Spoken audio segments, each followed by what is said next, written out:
Господин Ангелов, добро вечер, ви благодарам за учеството во тема на денот во Дневникот на Сител. Добро вечер на сите гледачи на Сител во Македонија и каде деца ни светот. Поздрав до сите македонци. Поводот за ова интервју е неодамнешната посета на македонската диаспора во Дортмунд, Германија, така чинам. По сликите од храмот Свети Кирил и Методи што ги видовме, ги има поприлично таму македонските иселеници. Што имаше повод, какви пораки ви пренесоа? Поводот беше, за жал, немилиот настан во Кочани. Се организираше хуманитарен концерт во соседниот град, во Дизелдорф, каде што бевме претходната ноќ, а бевме на литургија во нашиот православен храм, посветен на сесловенските просветители Свети Кирил и Методи. Тој храм е изграден буквално од донации на сите наши кои се присутни во тој дел на Германија. Тој е покрината Северна Рајна-Вестфалија. Навистина еден прекрасен храм, каде што е посетен. Многу битно, тоа е жива црква, бидејќи во Северна Рајна-Вестфалија имаме околу 160.000 македонци. Станува збор за неколку конгломерати на градови, како што е Дортмунд, Дизелдорф, Келн, Солинген, Бон, како поранешен или главен град на Сојузна република Германија, и навистина се многу добро организирани.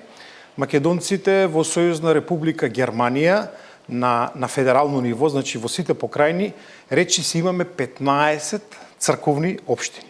Од 45 колку што има во Европската епархија, значи навистина солидна бројка. Некакви бројки фигурираат дека во Сојузна република Германија со македонска патна исправа, значи надвор од оние македонски патни исправи, веќе имаме преку 300.000 луѓе, што е навистина сериозна бројка, а со македонски патни исправи преку 250.000. Но тоа се бројки кои флуктираат, нели, од година во година. Пораката е дека не ја забораваат Македонија, си ја сакаат својата нација, си го сакаат својот македонски јазик, си ја сакаат црквата во која се, нели, и крстени, и венчани, и целиот нивен живот додека били во Македонија се одвивал заедно, нели, од оној општествениот живот и во духовниот живот. На бројките ќе се навратам подоцна, но спомнавте Кочанската трагедија, таму се организираше и хуманитарен настан, така, посветен за помош на страданите во трагедијата. Бевте присутен таму. Колку средства се собра? Зашто ќе се наменат? По официјалната бројка, од она што ни го соопшти организаторот, а тоа е Македонското културно друштво Македонско сонце од Дизелдорф, се собрани околу 6.500 евра, кои ќе бидат веќе се префрлени на Сдруженијето 16 март во Кочани, кои сигурно ќе бидат наменети за семејствата и на починатите и на оние кои настрадаа во пожарот со разни изгореници и други телесни повреди кои им се потребни за лечење.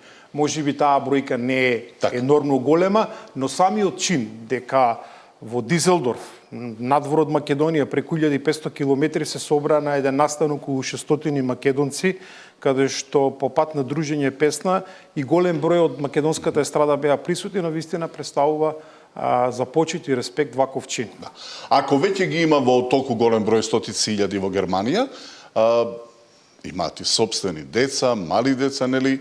Прашањето е, има ли интерес за изучување на македонскиот јазик кај помладата популација од иселениците? Ако, интересен податок најдов дека во Салцбург, во Австрија, се одржа првиот час по македонски јазик за 20 деца, и тоа со практична настава, а не преку интернет. Има ли интерес за посета на часови по македонски јазик во Германија?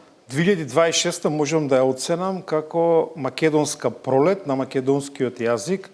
Македонската диаспора, надвор од она што е редовен систем на образование, кој го спроведува нашето Министерство за образование со испраќање на наставници по македонски јазик во диаспората, се самоорганизираат. Онаму каде што не може да бидат вклопени во училишниот систем, дали е тоа нашиот систем со нашите наставници, или пак во Сојузна република Германија имаме и наставен систем каде што дел од покрајните, Хесен, Северна Рајна-Вестфалија, им овозможуваат на сите оние ученици, деца и на нивните родители, каде што имаме најмала бројка од 15 ученици кои сакаат да го изучуваат македонскиот јазик, на сметка на германските покрајински власти, да платат наставник, учител по македонски јазик. Но надвор од сето ова, примерот со Салцбург во Австрија, ексклузивна информација, еве денес ќе ја споделам со гледачите на Сител, вакво нешто се случува веќе од месец март и во Брисел, значи во срцето на Европската унија, но и во кнежеството Луксембург. Веќе од крајот на месец март ќе почне самоорганизирана настава каде што родителите на своја сметка ги плаќаат наставниците. Ние како Агенција за иселеништво ќе испратиме училишни помагала, значи тоа се книги, учебници, боенки со содржини кои се погодни за возраста на тие дечиња кои ќе почнат да го изучуваат македонскиот јазик. Оваа година, значи, веќе ги гледаме плодовите на нашата работа од изминатата година. Генерално, во глобални рамки, постои ли интерес кај младите за изучување на македонскиот јазик и го спомнавте прашањето со обезбедување професори? Бидејќи кај нас се помал интересот за изучување на македонскиот јазик на катедрата за македонски јазик на филолошкиот, а еве децава сакаат да учат. Дечињава сакаат да го изучуваат македонскиот јазик, бидејќи во најголем број од семејствата се зборува македонски јазик, но учењето на самата граматика и на правописот изостанува, нели родителите немаат време да ги учат дечињата како се пишува АБ, ВГ, азбуката, тоа треба да го направат стручни лица. И за среќа, значи, оваа година и следните неколку години, навистина и ние како Агенција за иселеништво, но и Министерството за надворешни работи, Министерството за образование, ќе направиме максимални напори македонскиот јазик да биде топ тема во сите иселеници. Значи, не смееме да заборавиме да зборуваме македонски јазик, но и да ја пишуваме и да ги знаеме, нели, основните граматички. Овие институции се вклучени во подготовката на бесплатен дигитален курс по македонски јазик. Како е замислен овој проект? За кого е наменет? До каде е? Тој проект, иницијативата започна во септември минатата година, но нели заради изборниот процес не сакавме премногу да зборуваме за него. Ние имавме еден координативен состанок, последен од неколкуте, кој го организиравме заедно со представници од Министерството за надворешни работи, Министерството за образование, Бирото за развој, Педагошката служба и се разбира од кабинетот на председателот на владата, каде што се донесоа конкретни одлуки дека таа платформа, каде што ќе биде онлайн достапна на сите оние кои сакаат да го изучуваат на македонскиот јазик, се надевам дека до крајот на годината ќе успееме да ја воспоставиме. Што значи платформа, што значи онлайн? Платформата ќе може секој да ја користи кога сака и од кај сака. Според возраста, соодветно, или ќе биде универзална?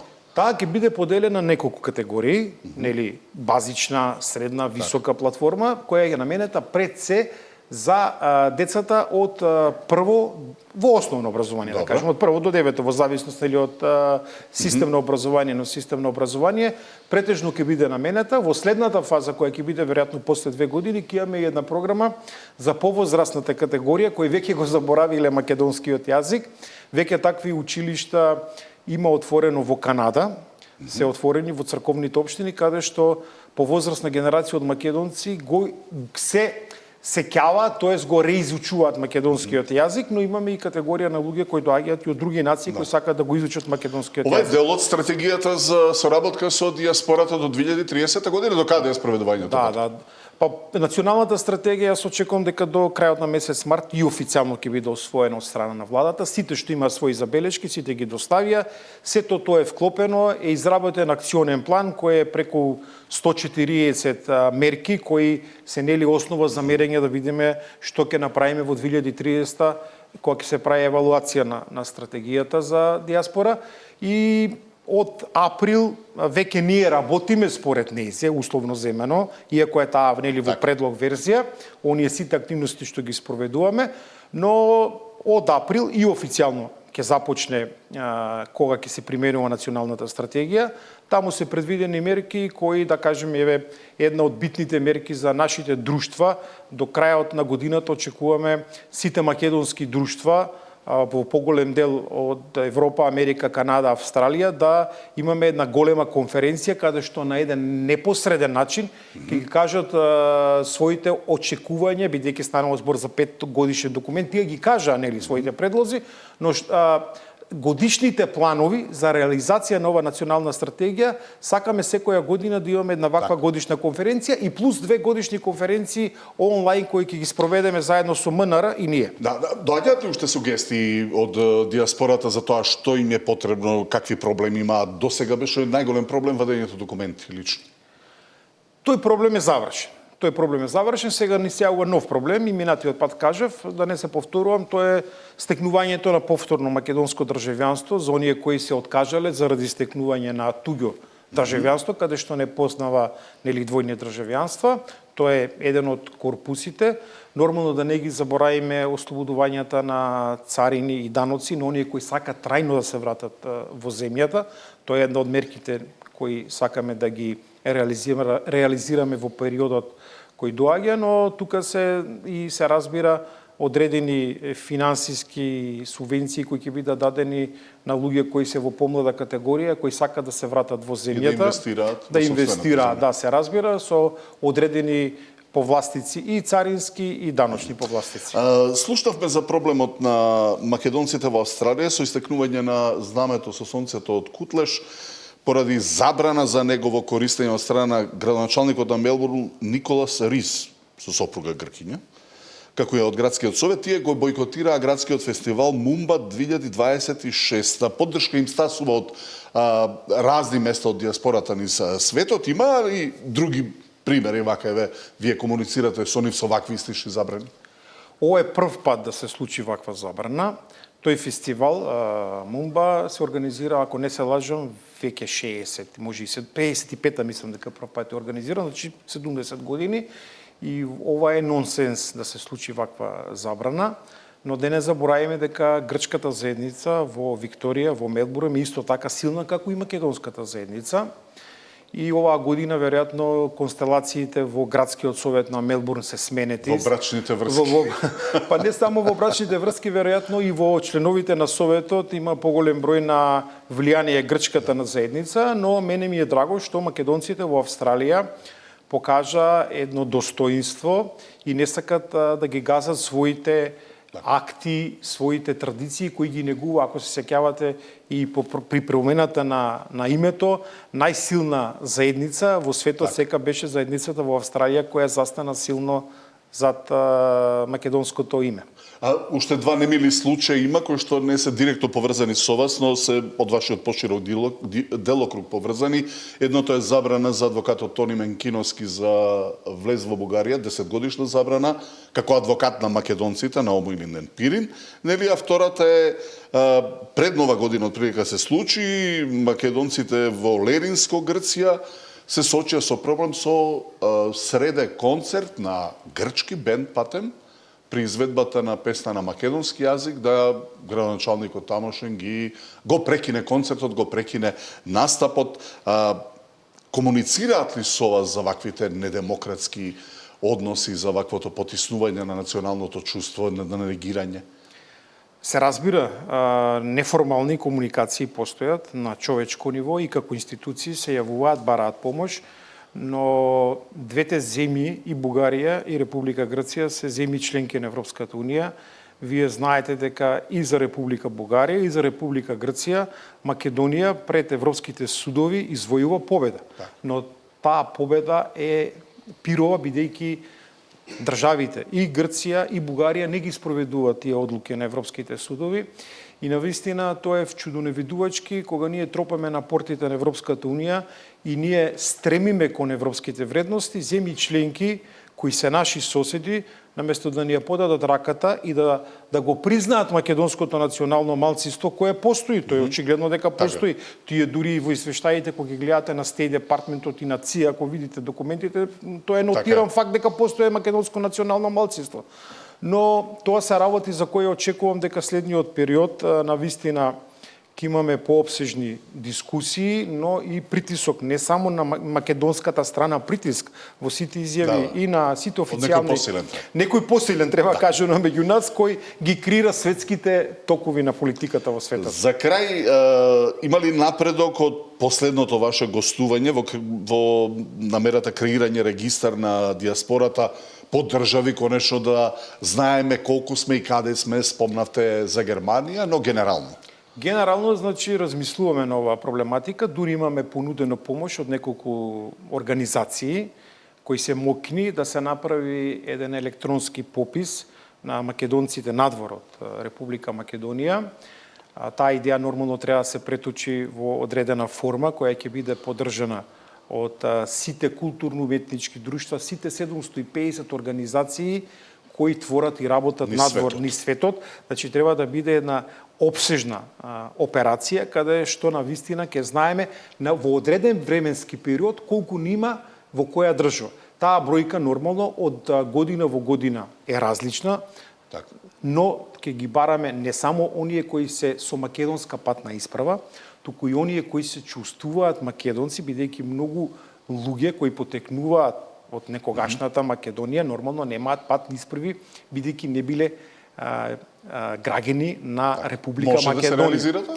Јас сум убеден дека може да се реализира, бидејќи организациите кои го нудат да бидат помош и супорт и техничка поддршка на сето ова се силни и мокни. Останува само политичка волја од наша страна и да започне овој процес. Се надевам дека до крајот на годината ќе искреираме ваква платформа и таа платформа ќе биде користена сите оние кои се македонци по род да можат нормално тука треба да ги замолиме. Ние така, не можеме со сила да ги запишеме со една кампања која ќе биде за добробит на сите да знаеме колку сме, што сме и кај сме. Така. Горан Ангелов, директор на Агенцијата за селеништво, гостин во тема на денот, ви благодарам. Ви благодарам и на вам.